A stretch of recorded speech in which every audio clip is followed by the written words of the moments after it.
A number of years ago, my wife and I, on a warm summer day, decided to take our kids to our church picnic. We thought, let's get some good Greek food, let's let the kids burn off some steam, some energy, and have a good time. So we arrived there, we filled our faces with cotton candy, and we got in the smelly, bouncy houses, and the kids had a blast, and they got all sweaty. And then, as we were walking around, my son spotted that quirky little carnival game with this tiny little goldfish bowls where you throw the ping pong ball into them. And he said, "Daddy, I want to play." And I said, "Okay, why not?" Plunked down a couple dollars. And he was 5 years old at the time, so I lifted him up and they let him stand on the pedestal up there. And on his very first throw, he takes that ping pong ball, throws a dart, and it goes right in the little tiny bowl. And my wife and I were amazed. The carnival worker was amazed. My son was elated because guess what? We just got our first family pet, and it was a goldfish that he promptly named Sammy. So we went home with Sammy the fish, and it was all exciting watching the fish for a little while. And we went to bed that night and woke up the next morning, and Sammy was relaxing at the very top of the fishbowl. And we had to have a very difficult discussion about what had happened. And so we had that discussion, and we didn't really know what to do. This was our first experience with this. And so we had some quirky little ceremony that we made up. And that ceremony culminated with a trip to the bathroom where we flushed Sammy down the toilet. And my son was sad. And he looked up at us with these big 5-year-old eyes. And he goes, "You go to heaven through the toilet?" And it was at that time that we realized that he had no context to understand all these things that were going around in his life. He had no context for death. He had no context to understand what happened. All the things we talked about in church just made no sense to him. So context is essential and critical to understanding the world around you. And that's very, very important. We're going to talk a lot about context. Let's bring it into a context that maybe you're more familiar with. We've got a lot of pilots here. I look at these clouds here and I say, what might we draw from this picture? We could draw from this picture that there are storms below us, that there are storms ahead, and maybe that we're flying above them, so we're in pretty good shape. But what if I turn that picture 180 degrees around? It's a very different context that we're dealing with at this point in time. And this is actually the right way to look at this picture. So, what gives us context to understand the world around us? Well, we put our trust in things. And so, we might put our trust in the machinery that gives us context, that tells us we are flying in the right direction, that we are flying towards better weather, that we are in a good position to trust our environment. And we put a tremendous amount of trust in the equipment that we use because it provides us valuable context to understand the world around us. So let's talk about some other equipment we might put our trust in. The new self-driving car, the autonomous vehicles. Do we trust them yet? Okay? We may have confidence in the engineers and all the people around us, but who would trust themselves to get behind the wheel of a self-driving car and do this? Okay? Everyone I know who's bought a Tesla starts out saying, "Boy, I really love that." And then about a month into it, they're like, not as much, because they have experiences. And what we want to take away from this is that confidence is a measure. I might be 80% confidence in something, but trust is an absolute. It's very binary. You never hear people saying, "I've got 80% trust in you." Okay? I've got a percentage of confidence. It's a measure, but trust is very binary. And what's really important about trust is that you might be dependent on other people. And you may have a lot of confidence and trust in them. But the person you always trust the most is yourself. You never consider the fact that you could let yourself down. And that's an important thing to think about, because the nature of the talk today is how you might want to think about how you trust yourself. A number of years ago, in 2011, my parents were celebrating their 53rd wedding anniversary. And it was just wonderful. Life was good, lots of grandkids around. And my father, for many years, had said, I'd love to go to Alaska. I'd love to see Alaska. Alaska's beautiful. And we said, you know, they're getting a bit older. Let's take a family vacation to Alaska and enjoy the beautiful scenery that's there. And we did. We saw wonderful things. It was a fabulous trip. But we saw one thing that surprised and shocked us. And it was kind of unsettling. One night at dinner, my father, very kind, gentle, generous, wise man who respected everyone around him, snapped at a waiter. It was very uncharacteristic for him to snap at a waiter, something he would never do. And what we noticed was that this was the first signs of a horrible disease that started to plague him called dementia. And he's been wrestling with it ever since. And it's a very difficult thing to see because you see someone who normally patient, normally very sure of themselves, now unable to be unsure of themselves. They're still sure of themselves. So what they see is the world around them changing, when really it's them changing. And that's when you realize potentially the enemy could be you. Because when you lose trust in yourself, you stop trusting the people around you. Because you never think that the enemy could be you. And that's what can happen. Now, this case with my father, which is tragic in its own right, is an extreme example. What we want to talk about today are the kinds of examples where you and I, a fighter pilot, could be stuck in a mind trap that gets you operating in a way where maybe you don't trust yourself.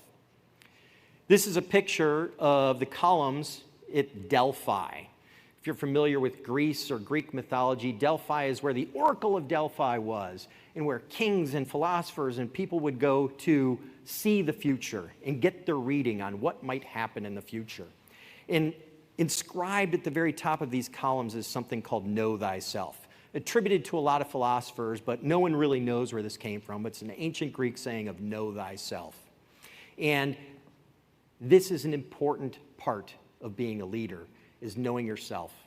And when you take a look at, let's say, another Greek relic, the Parthenon, which is in Athens, sitting atop the mountain of Acropolis, it's known as one of the 7 wonders of the world because of its beauty, because of its elegance, because of its perfect lines. Yet, what we don't realize is that those lines are not perfect. In fact, if you look at some of those pictures, especially the ones on the right, if you take a look at those, this is the way it looks to us, right there, the picture in the middle. The way it would look to us if they had all the angles being right angles, it would be that top picture. And the way on the bottom, the picture on the bottom, is actually the way it's constructed. It's constructed in that way because we have visual cues that deceive us. And we don't always realize that. So the Parthenon, this picture of beauty, is designed in a way to fool us into seeing something that's actually not there. This light bulb is approximating, let's say, roughly 20 watts of power right now. Not very powerful, a very dim bulb by all our standards. Yet, that is the amount of power our human brain works on, 20 watts. And a vast majority of that power is allocated to our visual cortex. And if you want to understand what happens in our visual cortex uses the amount of power to populate, or what we're capable of doing, is the amount of pixels in our thumbnail at arm's length. That's all our visual cortex can process at any given time. Our mind fills in the rest with what it thinks should be there. This is the basis for almost every magic trick that's out there. When you talk about illusionists and things like that, the fact that our brains are much less powerful than we think they are is huge. So we've got a lot of brain science these days, and it's advancing at an incredibly rapid pace. So let's talk about brain science for a few minutes. It started off with Pavlov's dog, okay? Stimulus and response, very basic things. Getting a lot of dog stories today. So it started off with stimulus and response and how you get a dog to salivate when it hears a bell. Then it advanced a little bit. There's John Richard Boyd, Colonel in the Air Force. Does anyone know what he came up with? The OODA loop, okay? And this is part of how we make decisions. Observe, orient, decide, act, okay? So more understanding of the time delays it takes to go through these processes. But then we came upon Daniel Kahneman, who together with Amos Tversky did a lot of work on brain science and how we make decisions. And how we make decisions is very complicated and may be very different than the way you understand it. I'm going to summarize their Nobel Prize winning theories as quickly as I can. There are two ways in which our brain works: the fast way and the slow way. The fast way is system 1, and it's a very intuitive gut response in how we make decisions. It uses the emotional cortex of our brain, let's say the reptilian old brain that we've got, and it's very fast, it's very quick, it sees patterns, it makes decisions. And the good thing about it is, it's most of the time pretty right. Let's say 80% of the time it's right, and it gives you a dopamine hit. So it makes it feel good when you make these gut decision calls. System 2 is the slower cognitive load decision using the outside, the newer prefrontal cortex of our brain that makes complicated decisions using analysis and data. And in that mode, it goes very slow and it drags us down, and we're marginally more accurate. Maybe let's just say, for making the math simple, 90%. This is the basis of how we make decisions. And if you want to consider a broader stimulus response cycle, imagine someone throwing a football at you, at your face, really fast. You have an impulse, which is either to blink or maybe raise your hands or do something like that. You can't control that. And you've got a reaction, which you can somewhat control.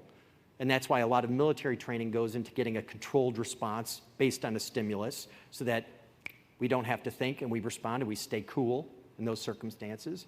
And then you get your final response, which is the action that you've got.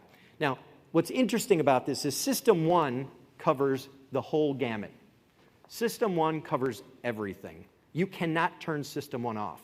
System 2 really only engages towards the end of your decision-making process. So your emotional core is always there.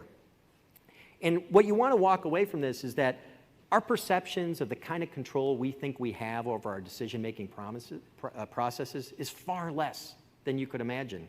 You have to understand the total complexity of how our brains work to really fully be self-aware and to not let the enemy be you.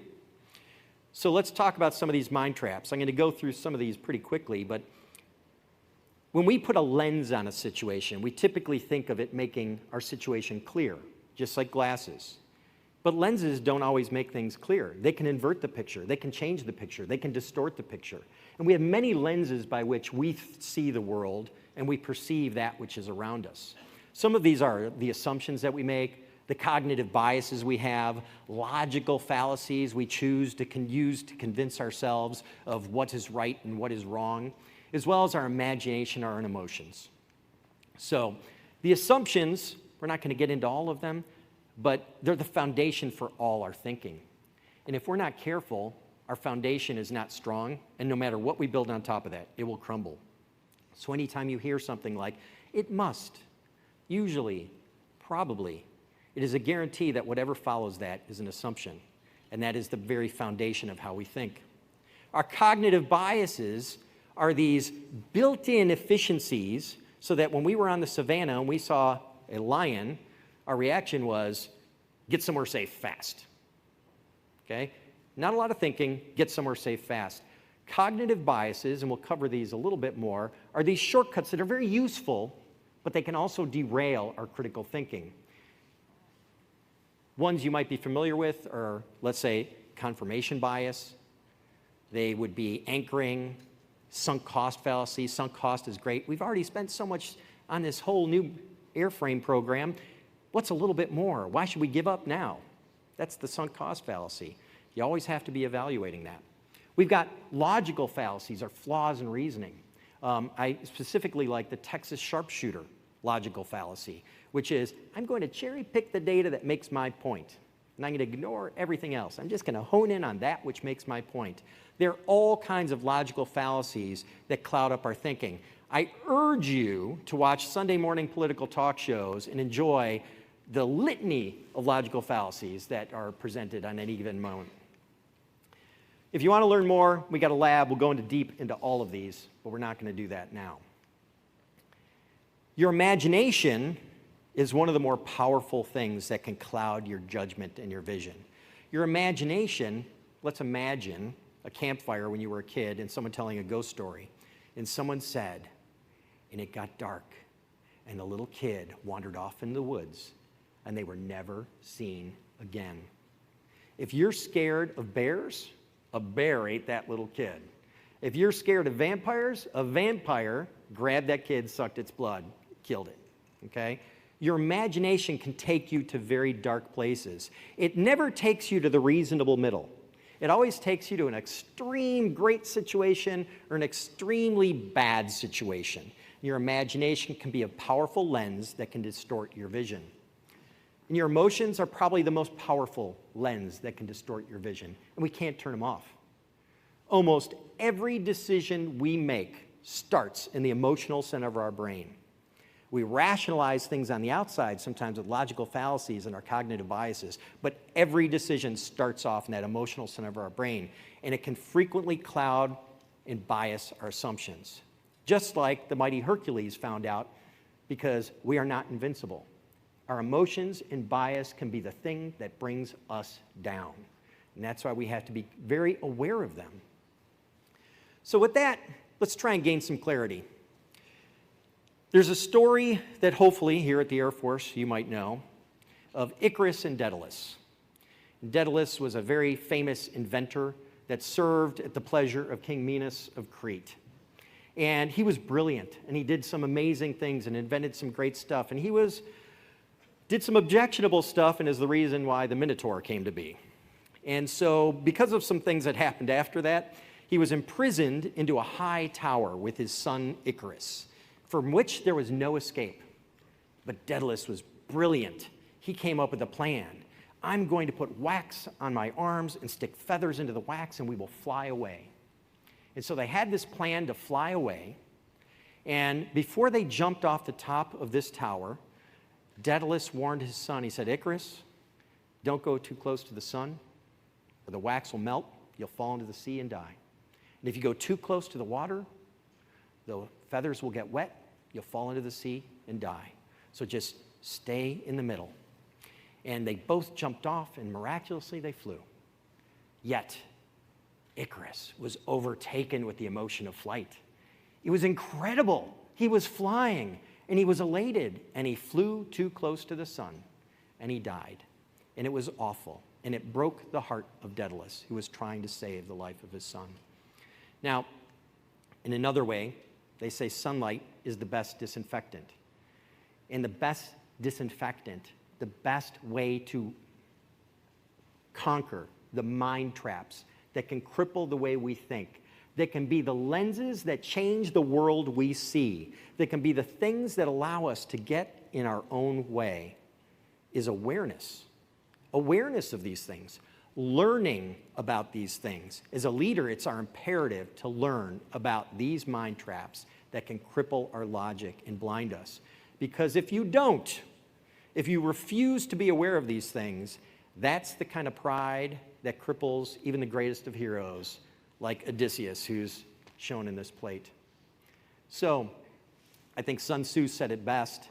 I'm not going to read this to you, but I think if you want to summarize this quote from Sun Tzu is, if you fail to understand yourself, you're going to see quite a bit of failure in what you try and accomplish. You need to understand your enemies, of course, but if you fail to understand yourself, you're going to be defeated every time. And that's why, if we want to avoid the mind traps that can cripple us and keep us from accomplishing our goals, you need to be self-aware. Otherwise, the enemy is you. And with that, I'd like to invite you to the lab tomorrow for some mind hacks and party tricks way more entertaining than what we're talking about today. Thank you very much.